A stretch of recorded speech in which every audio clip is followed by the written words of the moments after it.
குறைக்க முடியும், எப்படி இந்த மாதிரியான இதய வலி மாரில் இருக்கக்கூடிய வலி எப்படி குறைக்க முடியும் அப்படின்னு சொல்லி நம்ம இப்போ தொடர்ந்து அதற்கான ஒரு விஷயங்கள் பற்றி தொடர்ந்து பார்க்கலாம்.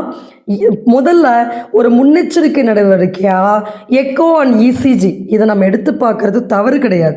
ஸோ இசிஜி ஃபஸ்ட்டு எடுங்க. அதில் ஏதாவது அப்நார்மாலிட்டிஸ் காட்டினா எக்கோ எடுத்து பார்த்துக்கலாம். ஸோ அதனால் சும்மா எடுக்கணுன்ற அவசியம் இல்லை. ஒரு வருடத்திற்கு ஒரு முறை இந்த மாதிரி தான் சிம்டம்ஸ் தெரிஞ்சால் மட்டும் எடுத்து பார்க்கலாம்.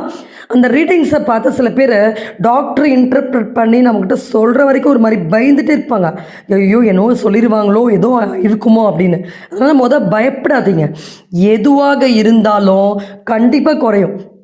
ஸோ நம்ம நிறையா ஹார்ட் சம்மந்தப்பட்ட பதிவுகள் போட்டிருக்கோம். அதெல்லாம் பார்த்திங்கன்னா எஜெக்ஷன் ஃப்ராக்ஷன்னு சொல்லுவாங்க. ஹார்ட்டுடைய டோட்டல் ஃபங்க்ஷன் 35% 40% இருந்தவங்கலாம் அந்த டயட்டை ஃபாலோ பண்ணி ஒரு